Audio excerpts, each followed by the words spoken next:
Hi, everybody. This is David Nevins for City Biz, and welcome to our program today. And our special guest is Courtney Bode, and she is the new publisher of the Baltimore Business Journal, one of my favorite publications. I never miss it. Courtney, welcome to our program. Thank you. Thank you, David, and thank you for being a subscriber and a loyal reader. It's my pleasure indeed. So, Courtney, you're new to Baltimore. You came up from North Carolina. Tell us a little bit about your career and what got you to the BBJ, the top job in Baltimore. Yes, thank you. And thank you again for having me, David. So yes, I have been in Baltimore now for 5 months with the Baltimore Business Journal.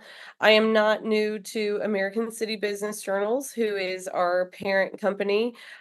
Previously, before I was in Baltimore, I was at the Triangle Business Journal in Raleigh, North Carolina for about 4 years. And then prior to that, I was at the Washington Business Journal in DC for 7 years. So not new to the company by any means, but new to Baltimore Business Journal. Well, again, welcome to Baltimore, and I hope we are treating you well. Of course, you also got here at a time, most recently, sadly, of course, of the bridge collapse, and maybe you could talk to us a little bit about your view thus far of the Baltimore business community and the state of business journalism in Baltimore, and how the bridge collapse potentially has affected what you all are doing there. Yes. So, there has not been a dull moment since I landed in Baltimore at the beginning of November. I got here to see the Ravens finish out a tremendous season, and now Derrick Henry is here, so very excited about that. The Orioles are off to a great start, and they have great new ownership. But yes, the Key Bridge collapsing was not on my bingo card by any means, but it has given the newsroom the great opportunity to continue what we're doing, right? Reporting on the local news, but from the business lens, right?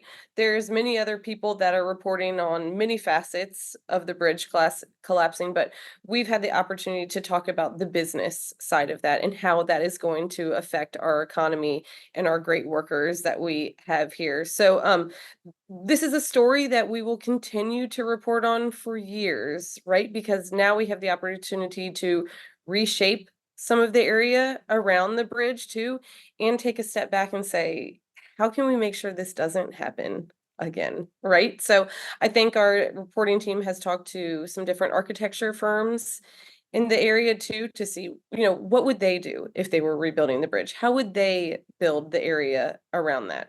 So it has not been a dull moment, like I said, but today is actually a very exciting time. I'm officially moving moving in to our house today, so we are very much Maryland residents now. But overall, I mean, Baltimore has been very good to me and my family, and I really do appreciate the openness that the business community and everybody in the community has had to me and my family.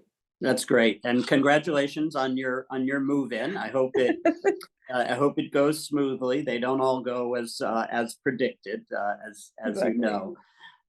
Courtney, tell us a little bit about the bridge collapse aside, which of course no one was anticipating. Your view so far, your observations of the vitality and the future of the Baltimore business community, and maybe a little bit also as to how the BBJ fits into that.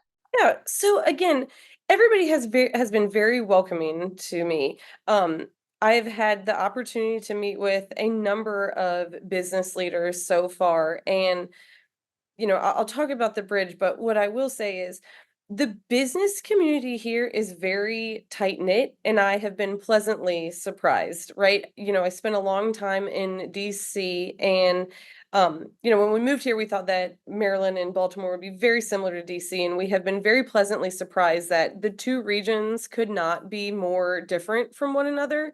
And what rings true here in Baltimore is the people care, and people have so much pride in Baltimore, and I think with the bridge collapsing, a great way to see the pride and the caring of our community is, I mean, how quickly did the GBC come up with the Maryland Strong, Baltimore Tough Fund that has millions of dollars in it? I mean, what other city can pull resources together so quickly and help their community members and help the people that live here? I mean, that to me, I mean, that just sings praises on the people and the leaders that are now here in Baltimore and that can put something together so quickly. And like I said, I don't know the number, but has raised millions of dollars within a span of a week. So I mean, that says a lot about the community and where we are in Baltimore. Yeah, and I think, Courtney, I would say, in a complimentary way, you're very astute for having noticed. I grew up in Washington, but I've lived in Baltimore ever since. And, we often call it Smalltimore. It's kind of a big city, small town, all at the same time.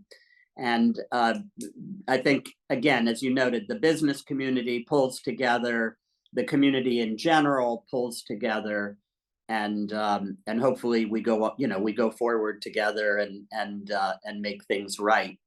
Um, I'm curious a little bit about the state of journalism. I know you're the publisher, and you have a terrific editor, by the way, Joanna Sullivan. I'm a huge fan. Let me say that.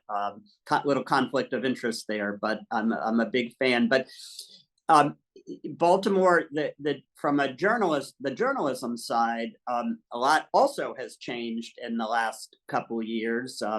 Not only do you have the Baltimore Sun, of course, but now you have the Baltimore Banner, and you all have been around for, you can correct me if 20 or 30 years, if I'm not mistaken. So where do you think the BBJ fits into the journalism scene in Baltimore?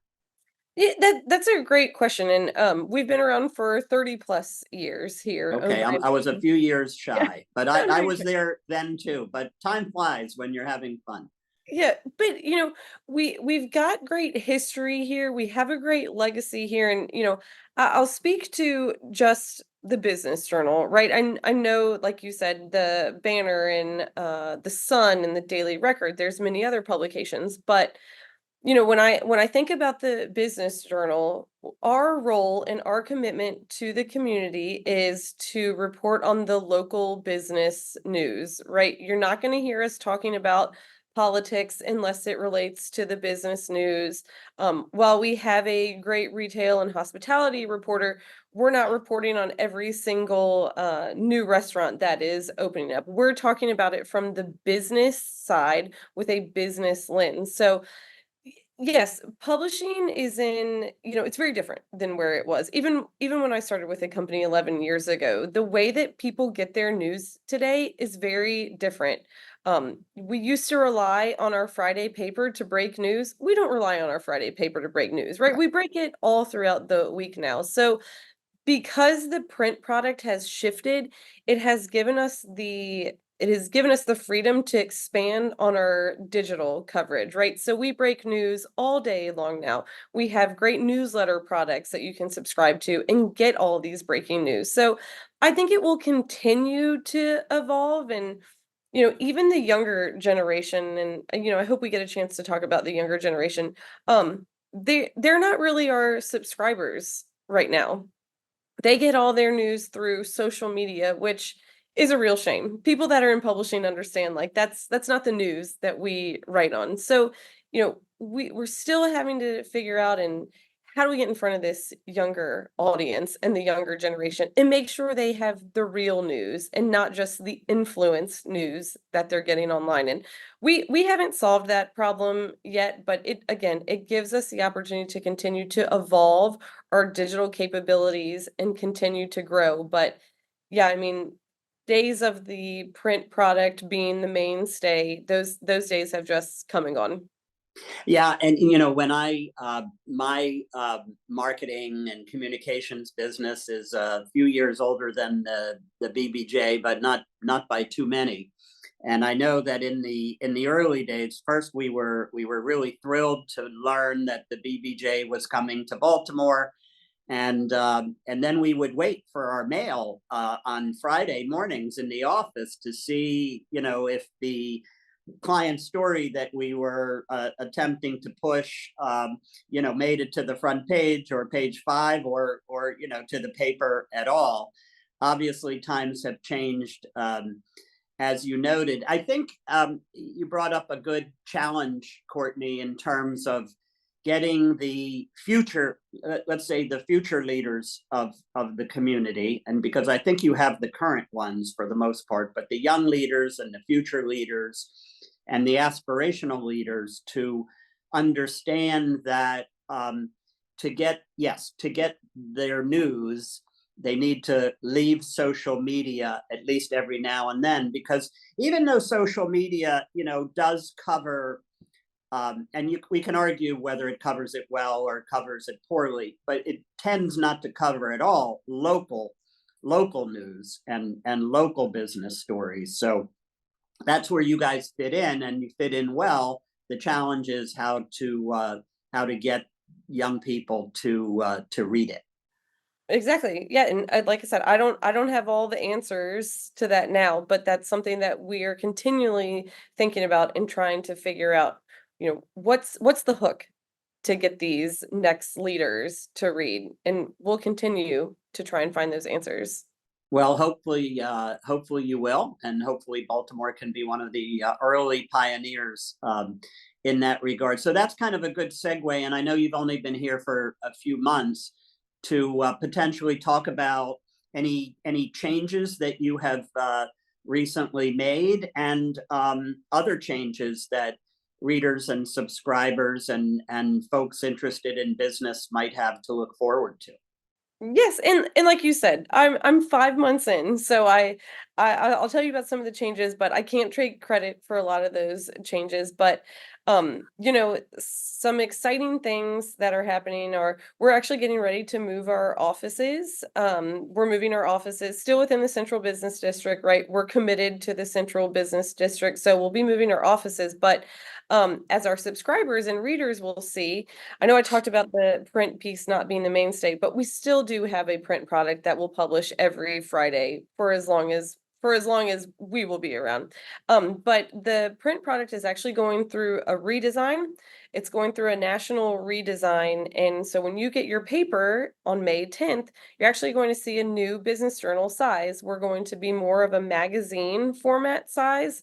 Many reasons behind that, a lot having to do with national advertisers submitting 26 pieces of artwork for 40 cities. That if you're a marketer, you know that has to be so irritating. So we're going to a uniform size in May. It'll be, like I said, magazine size. So the intention is it's a piece that you will really be able to hold. Right now, we're a pretty large format paper. So Right. this will be much easier to hold, read. We hope that this invites people to continue reading, take it, and pass it on as they were prior to COVID when it was an office copy.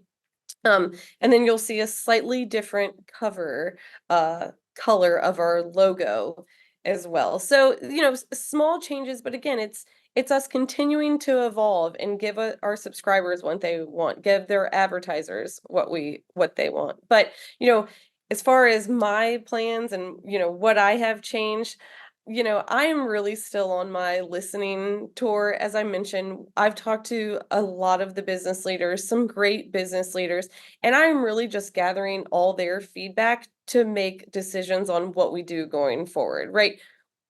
We want to make sure that we continue to be the business news source, and we're never going to know if we aren't out talking to our readers and subscribers. So like I said, people in the community have been so great in telling me many of their stories, telling me how they read the business journal. So we'll just continue to make sure we're putting out a paper and content that people still want to read, and we're still giving them the content that they need to be reading every day. Maybe you could respond to this, Courtney. That's all very interesting, and good luck with the new format. I'll look forward to that. Yes. Um, and I think it's certainly appropriate that you are maintaining your office in the central business district. Could you talk a little bit about your, because over the last few decades, I would say the business community in Baltimore, for better or for worse, I won't make a judgment, has expanded geographically. So lots of businesses today are located in Baltimore County. They might have been previously in the city, and Hartford County, and Anne Arundel, and Howard, and Carroll. And I don't really mean to leave anybody out, but you get the idea. Could you talk a little bit about either the how that has affected you at the BBJ, and to the extent true, your commitment to covering the business community wherever they may be in the Baltimore metro area? Yeah, that's a great question. You have to go where the businesses are, and you're exactly correct. I mean, I come down to the office every day and wonder where are the people. But we recently put on a national webinar with Richard Florida, and if you follow him, he talks a lot about the future of cities and where people are moving their business. So if people are moving outside the business, we need to continue to have our coverage be outside of the city and outside of Baltimore County. And the counties that you just named, Anne Arundel County, Carroll County, Hartford County, we know that there's businesses in those counties. And unfortunately, because the state of media and publications, a lot of the daily papers that were in those counties have either gone away or a much smaller version of their former selves. So who's reporting on those business community or those businesses out in those counties? Again, we have the responsibility of going out to those counties and finding those people, finding the sources, and make sure that we are still helping tell their stories. Just because you had to relocate out of the city or the central business district, you're still a viable business, and you might be in. Apparently, there's a tech hub out in Hartford County. Like, we need to make sure that we are reporting on all those businesses. And the same thing in Anne Arundel County. I know our coverage, we have coverage of Anne Arundel County, but I don't think we talk nearly enough about Annapolis and all of the businesses in Annapolis. So again, we have a commitment to go out to those communities. And a lot of it too, David, is finding the leaders in those communities too, because again, they're tight-knit communities too. So we need to make sure that we're touching those business leaders in those counties and reporting on their stories. So you will continue to see an even larger coverage of the outlying counties because, like I said, people have moved their business because that's where their people are, because they can get better rates, whatever the reason is. So we'll just have to continue to follow the businesses there.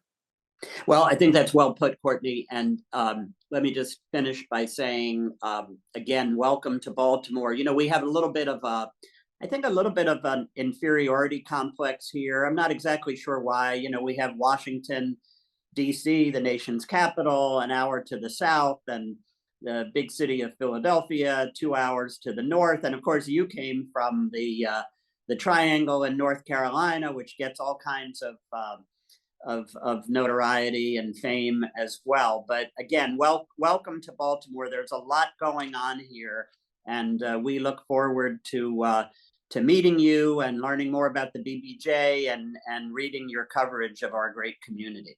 Well, thank you. And again, David, I appreciate this opportunity to get on here and talk with you and talk to other business leaders in the area. But, I would encourage people to reach out to me. I have a legacy that I have to follow here. I know that, right?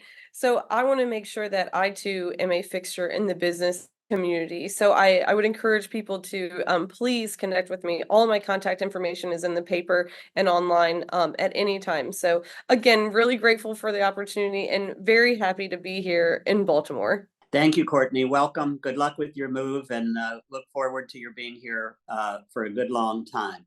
Great. This is Thank David you. Nevins for City Biz, and our guest today has been Courtney Bode, the new publisher of the Baltimore Business Journal. Again, welcome, Courtney, and thank you all for watching today. Have a great day.